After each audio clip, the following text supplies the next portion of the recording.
নারায়ণগঞ্জ বন্দরে বেস্ট মোমো পেয়ে গেলাম, আর কষ্ট করে নারায়ণগঞ্জ যেতে হবে না। এত মজার মোমো কোথায় পাবেন চলুন আপনাদের দেখিয়ে দিই। তো সেই দিন আমরা তৃতীয় শীতলক্ষা সেতু দেখতে গিয়েছিলাম, যেহেতু শহীদ ওসমান হাদির নামকরণ করা হয়েছে। এই যে তৃতীয় শীতলক্ষা সেতু দেখছেন, এখান থেকে যে দেখা যায় বিভিন্ন ধরনের রেস্টুরেন্ট। এখানে অনেক ধরনের রেস্টুরেন্ট আছে। ভাবলাম অনেকদিন ধরে সেতুতে যাওয়া হয় না, তাই একটু ঘুরে আসি। তো সেখানে দেখলাম অনেকই রেস্টুরেন্ট হয়েছে। তো এখানে আমরা প্রায় সময় আসি, আপনারা দেখেছেন অলরেডি। এখানে হাঁটলে কিন্তু মনটা এমনিতেই ভালো হয়ে যায়। চারপাশের পরিবেশ দেখলে দেখুন কতটা সুন্দর লাগছে আমাদের এলাকা।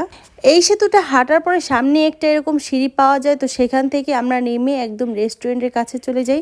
অতটুকু আর আমাদের হাঁটা লাগে না কষ্ট করে। তো এই যে দেখুন অনেকগুলো রেস্টুরেন্ট হয়েছে। তো এই পাশে দেখলাম কয়েকটা রেস্টুরেন্টই হয়েছে, স্বাদের সিন্ধুক, হাংরি বাইটস, দ্য ব্লু, বাঁশেরগড়, অনেক ধরনের রেস্টুরেন্টই আছে এখানে। তো যেহেতু মোমো খাবো তাই হাংরি বাইটসে চলে গেলাম। চলুন ভিতরে যাই। ভিতরে দেখুন কত সুন্দর করে ডেকোরেশন করেছে সিম্পলের ভেতর। আর এ পাশটাতে দাঁড়িয়ে সেতুটা দেখা যায়, তো বুঝেই গেলেন লোকেশনটা কতটা সহজ। নারায়ণগঞ্জ বন্দর ব্যাপারীপাড়া বাস স্ট্যান্ড যেটাকে বলে।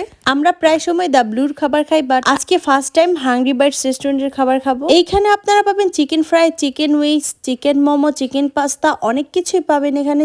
সাথে ছিল কিন্তু চিকেন চাউমিন অ্যান্ড বার্গারও পাবেন, chicken patties burger, creamy chicken burger, chicken cheese patty burger, অনেক কিছুই আছিল সেখানে। অ্যান্ড পাবেন কোল্ড কফি। তো আমরা মোমো অর্ডার করেছিলাম, তো দেখছিলাম যে সে রান্না করছিল, এখান থেকে দেখা যাচ্ছিল। বুঝতেই পারছেন সবকিছু ফ্রেশ। তো আমাদের মোমো চলে আসলো, দেখুন লুকটা কত ইয়াম্মি। এই মোমোটা দেখতে কিন্তু একটু ইউনিক ছিল দেখুন, আর খেতে কিন্তু বেশ মজা ছিল। আর তাদের যে গ্রিন সসটা, এটা কিন্তু অনেক মজার ছিল, মোমোর সাথে একদম বেস্ট জমে গিয়েছিল। আমার কেন জানি স্টিম মোমো খেতে বেশ ভালো লাগে। আর এই যে দেখুন ভিতরে কত সুন্দর চিকেনের পুর দিয়েছিল তারা। চিকেনে দেখুন ভরপুর ছিল মোমোটা, আর গ্রিন সসের সাথে খেতে কিন্তু বেশ ভালো লাগছিল। তো বন্দরের এই পারে যারা থাকেন তারাই কিন্তু এই মোমোটা খেতে পারেন, বেশ মজার। মদনগঞ্জ বাস স্ট্যান্ডের সাথেই এই রেস্টুরেন্টগুলো।